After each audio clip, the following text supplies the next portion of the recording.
Ça, non. Ça, oui. Mais pourquoi? Vivre de façon plus éco-responsable, vivre de façon plus durable et surtout gagner du temps, tout ça sans avoir besoin de beaucoup d'argent. Oui, mais comment? 1. Acheter une maison pas chère. 2. Ne pas payer l'eau. 3. Produire son électricité. 4. Produire sa nourriture. Mais surtout, rénover la maison et après on pourra savoir si c'est possible ou non. Alors suivez l'aventure et prouvons ensemble qu'il est possible de vivre autrement sans trop de moyens.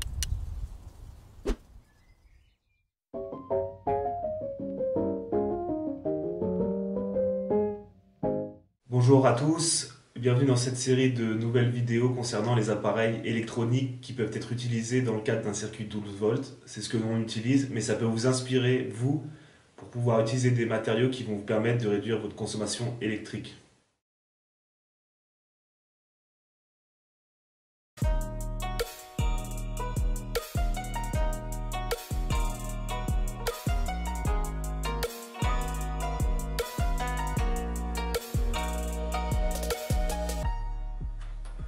On va parler donc du power bank. Donc je ne sais pas quel est l'équivalent français, une batterie, voilà. Je ne connais pas la capacité, mais c'est juste une petite batterie qui va vous permettre de recharger via votre système électrique avec panneau solaire et aussi une batterie. Et en fait, ce qui est pratique avec ce modèle, c'est que vous avez le pourcentage, ce qui va vous permettre de voir à combien vous êtes en consommation.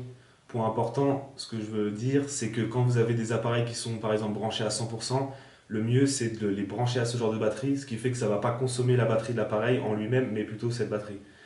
Donc nous c'est ce qu'on a beaucoup utilisé au début puisqu'on connectait des lampes dessus et puis nos appareils comme le téléphone et on s'en sert actuellement toujours. On en a 6 et on fait des roulements, voilà. Ça permet de mettre aussi des petits éclairages d'appoint et tout ça, donc ça c'est fondamental je dirais en autonomie, ce genre de petite batterie, puisque en plus c'est mobile et puis voilà, ça, on voit directement combien c'est chargé. En ce qui concerne la consommation, vous voyez quand on recharge cette batterie, elle consomme entre 14 et 15 watts.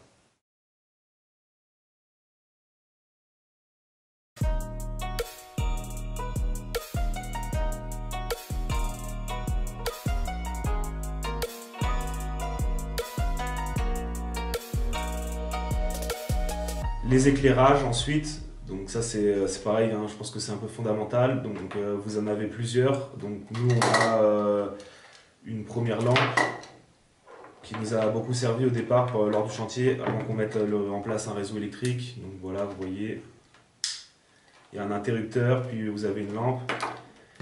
Vous en avez plusieurs modèles, on a aussi des LED. Voilà. Donc, vous en avez pour tous les prix, hein, je dirais à peu près 5 euros pour celle-là. Et je crois que c'était à Action ici, 1 ou 2 euros. Pour la consommation, cette bande LED, elle consomme 2 watts, comme vous pouvez le voir. Et pour cette lampe, 4 à 5 watts.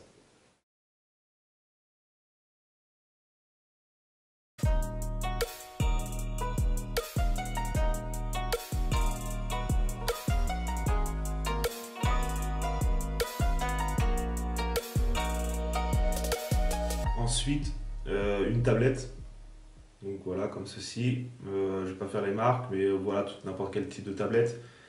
Bah, ça peut faire office d'ordinateur ou même de télévision, puisque ça va nous permettre de nous divertir, de nous connecter sur Internet, de faire le traitement de texte, lire les mails. Mais c'est vrai que principalement, ça sert au divertissement pour regarder YouTube ou Arte par exemple, ou les rediffusions de différents films, ou faire du streaming et tout ça. On a aussi ce petit repose-pied qui est très intéressant, puisque ça veut dire que on peut poser la tablette et visionner les contenus et bah, du coup ça reste stable. Donc ça j'avoue que le petit appareil qui va avec il est assez pratique. Je ne vais pas faire de gamme tarifaire puisqu'il y en a pour tous les tarifs, mais c'est vrai que ce genre d'appareil ça peut remplacer une télévision ou ce genre de choses puisque finalement on rapproche l'écran et par exemple on peut regarder à table ou ce genre de choses. Pour le chargement, vous voyez que ça consomme à peu près 9 watts pour recharger cet appareil.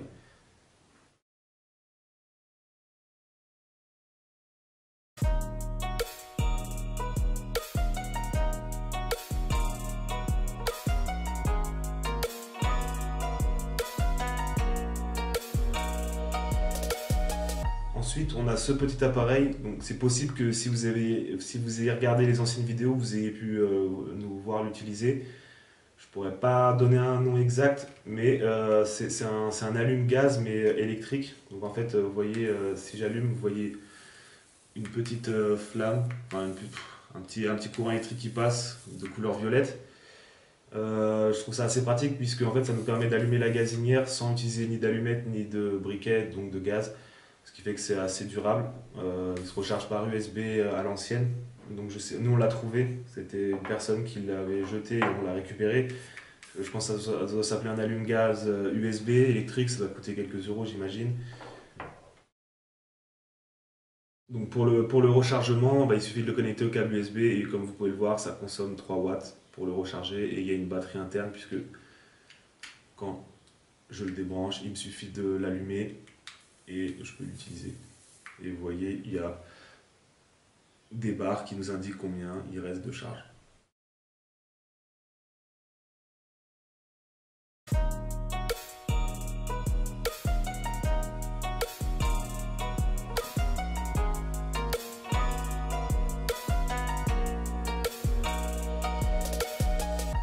Maintenant, on voit le mini projecteur. Donc, vous voyez, c'est un petit carré. Donc, c'est vraiment ouais, c'est un mini projecteur. Donc, là, je vais faire un peu de marque parce que ça peut être intéressant.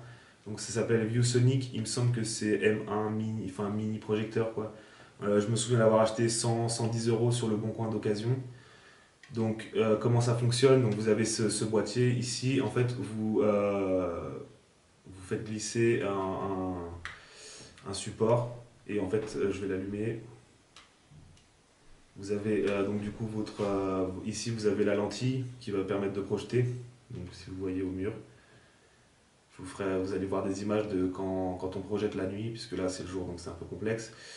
Donc voilà, vous avez différents paramètres. Je vois pas ce que je fais, mais en tout cas voilà, peut-être que ça bouge pour vous. L'idée principale c'est que on peut y connecter une clé USB. Donc vous avez un port USB.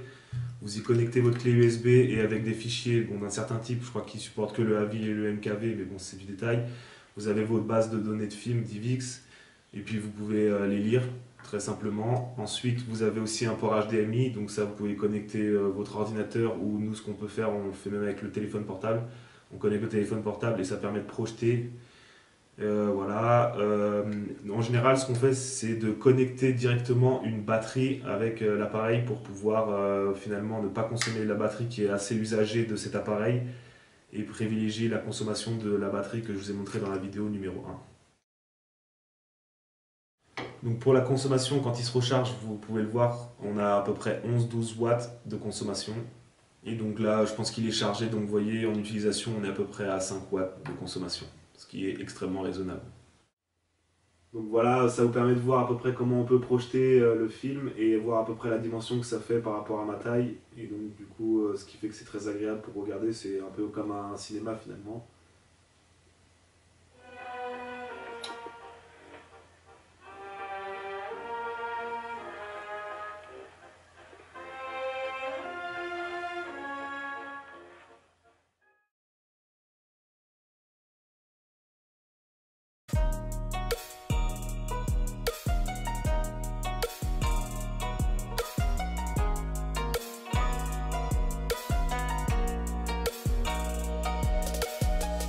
Un petit ordinateur qui fonctionne via un câble USB, donc qui consomme très peu.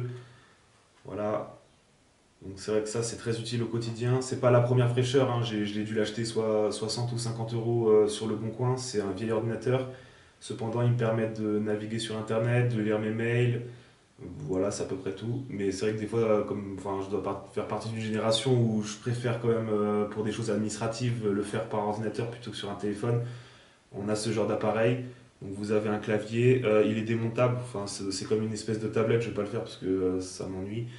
Mais vous avez cet ordinateur là qui vous permet d'aller sur internet et de faire les choses classiques, on va dire. Et je pense qu'il y en a des plus récents qui vont vous permettre de faire plus de choses. Le tout c'est de regarder qui se recharge par USB. Donc une fois que vous l'avez chargé à 100% et que vous l'utilisez via un câble USB et une batterie quelconque, comme je vous ai montré dans la première vidéo, on voit que ça consomme à peu près 6 watts.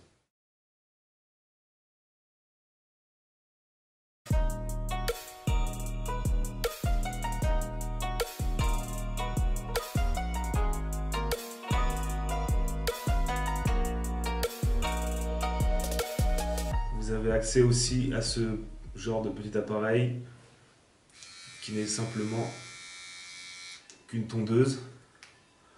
Donc je vais pas le faire là, mais ça permet de se raser. Je suis quelqu'un qui supporte pas les lames de rasoir parce qu'après ça me fait des boutons de rasage. En tout cas, ce genre de produit, c'est parfait puisque ça permet de raser, ça rase les cheveux, c'est assez résistant. De toute façon, vous avez vu les premières images, la finition elle est plutôt ok. C'est assez lourd, ça se trouve sur internet, je l'ai reçu en cadeau, mais il me semble qu'on le payait une vingtaine d'euros. Honnêtement, quand on le voit sur Amazon, puisque je pense que ça provient d'Amazon, ça a l'air vraiment de mauvaise qualité, mais c'est quand même une bonne manufacture. Moi, celui-là, je peux le recommander quand même, ce genre d'outil. Voilà, je pense que c'est des rasoirs type barbier. Vous voyez, il y a la batterie qui s'affiche, ce qui fait que c'est assez intéressant. Je crois que depuis que ça fait peut-être plus d'un an que je l'ai, j'ai dû le charger 2 fois, je crois. Ça tient hyper longtemps, surtout qu'on sera 5 minutes, mais ça peut tenir peut-être 1 ou 2 heures, donc ça veut dire que vous avez vraiment du temps à l'utiliser. Donc celui-là, je le recommande quand même, c'est vrai que c'est assez pratique. Donc ensuite, ça se recharge par USB. Vous voyez, il y a une petite LED rouge qui s'affiche pour indiquer que c'est en charge. Quand c'est vert, c'est que c'est à 100%. Mais bon, de toute façon, vous avez le visuel avec le pourcentage, donc vous pouvez le voir. Et vous voyez que ça consomme 3 watts. Donc c'est vraiment, je dirais même quasiment négligeable.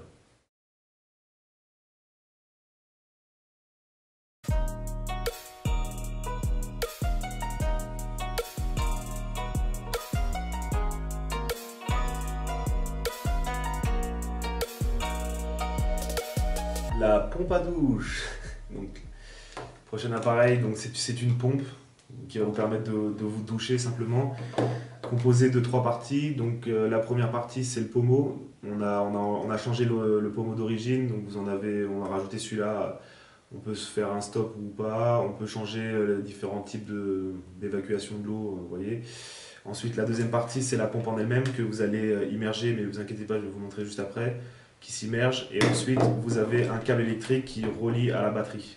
Et l'argument marketing est de dire que comme elle n'est pas directement connectée à l'eau, enfin à la pompe, et donc immergée dans l'eau, ça permet de faire moins de problèmes au niveau électrique. Cette petite batterie, donc si vous appuyez une seule fois légèrement, vous allez devoir voir 3 pulsions lumineuses, ce qui indique que vous êtes à 3/4 de la batterie. Ça permet de voir à peu près où vous en êtes. Ensuite, bah, ça se déconnecte et ça permet de charger. C'est ça la batterie, c'est au lithium. Et ensuite, si vous restez appuyé longtemps, je vais vous montrer, ça active le système. Donc pour ce qui est de la consommation électrique, vous avez un câble fourni, vous le connectez. C'est en état de charge. Et vous pouvez voir qu'on consomme 4 watts pour charger cette petite batterie. Donc dans les faits, comment ça fonctionne? Donc j'ai un récipient qui va me permettre de pouvoir recevoir l'eau.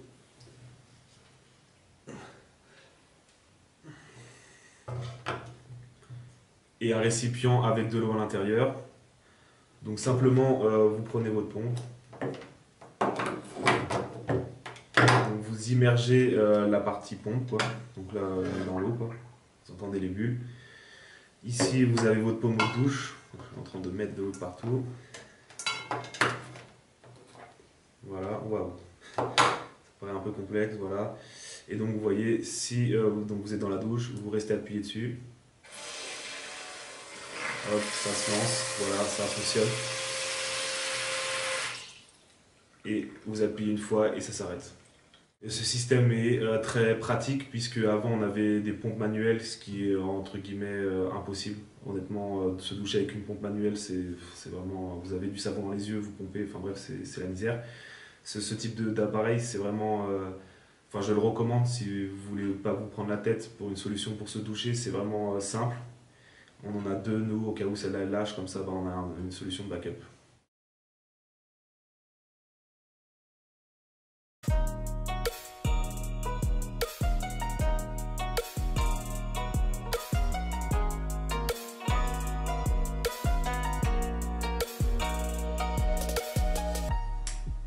Power on. Bluetooth mode. L'enceinte Bluetooth, celle-ci particulièrement, elle vient de chez Action pour une dizaine d'euros. Je ne la recommande pas du tout puisque elle bug beaucoup. Cependant, ça fait office de dépannage, donc c'est comme vous pouvez l'imaginer l'objectif. étant de pouvoir écouter de la musique à distance. Donc ça se connecte par le Bluetooth. Connected. Donc là c'est connecté via le Bluetooth, je ne vous apprends rien. Musique. Et voilà, vous pouvez lancer cette musique. Donc en haut vous avez une molette qui vous permet de contrôler le son. Fancy meeting you here. You been here long? I had no idea that I'd see you tonight, but since I'm here, you know, something's been on my mind.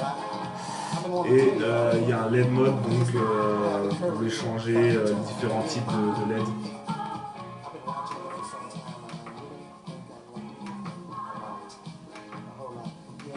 Voilà, et vous pouvez l'éteindre.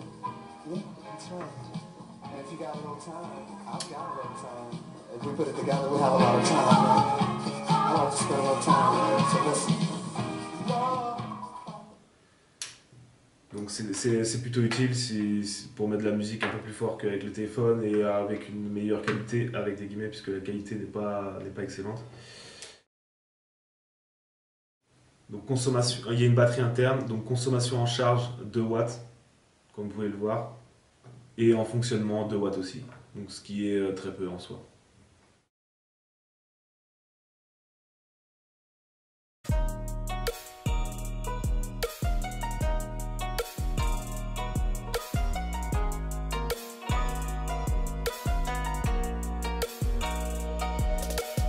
Ensuite, le téléphone, outil fondamental par excellence de notre siècle. Je vous apprends rien parce que je pense que vous en êtes déjà doté d'un. Donc bon voilà, c'est simplement un téléphone mobile, ce qu'on appelle smartphone, ou oui c'est ça, smartphone. Le côté pratique, c'est vrai que sur ce genre d'appareil, c'est que via notre fournisseur de téléphonie mobile et donc de données, en fait, on peut avoir accès à Internet et ça peut nous permettre de faire des partages de connexions pour diffuser Internet dans la maison pour tous les différents composants qui sont présentés dans cette vidéo, à savoir la tablette, les ordinateurs, voilà, les enceintes connectées avec le Bluetooth. Voilà, donc c'est vrai que cet appareil il va jouer aussi le rôle de routeur qui va permettre de pouvoir diffuser les données quand on en a envie et de faire tout ce que vous avez l'habitude de faire, j'imagine, c'est-à-dire les obligations d'applications bancaires, mais aussi des mails, voilà, du divertissement, le cas échéant sur YouTube et sur le truc, les réseaux sociaux si on est fan ou pas trop fan. Ça peut nous permettre aussi de faire des tâches administratives, de faire des photos, des vidéos, de partager. Bon, je vous apprends rien, vous connaissez déjà ce type d'appareil. Pour la consommation, on est à peu près à 10 watts, mais des fois il se met en charge rapide, il peut atteindre jusqu'à 20 watts de consommation pour charger assez rapidement. Donc c'est quand même peu énergivore et c'est vrai que ça, si tout le monde en a un, c'est qu'il y a quand même une certaine utilité et qu'il est très efficace pour énormément de choses en ce qui nous concerne dans notre société.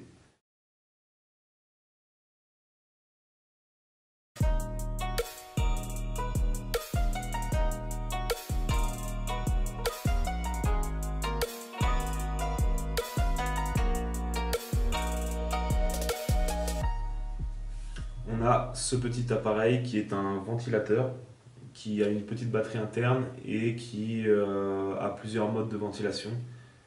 Donc je lance le premier mode. Vous voyez, il y a une petite LED bleue qui indique le premier mode. Donc si je rappuie, il doit y avoir une deuxième LED. Donc là, ça souffle un peu plus. Et enfin, un troisième mode, donc puissance 3. Est-ce qu'on voit sur mes cheveux? Bon.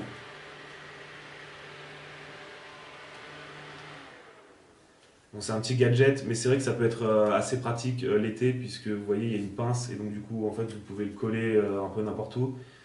Ça tourne, voilà, vous pouvez le régler, et c'est vrai que la nuit, des fois, ça peut être assez intéressant pour se rafraîchir, surtout quand les étés sont chauds.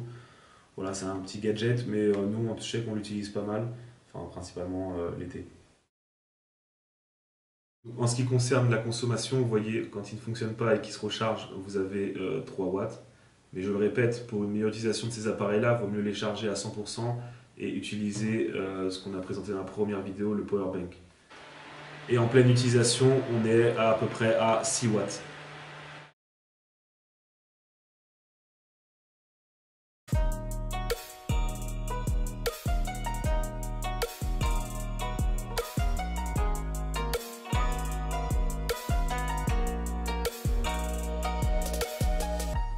donc un lisseur, je pense que ça s'appelle comme ça, un lisseur à cheveux ou un freezer, parce que je crois qu'on peut tourner et friser.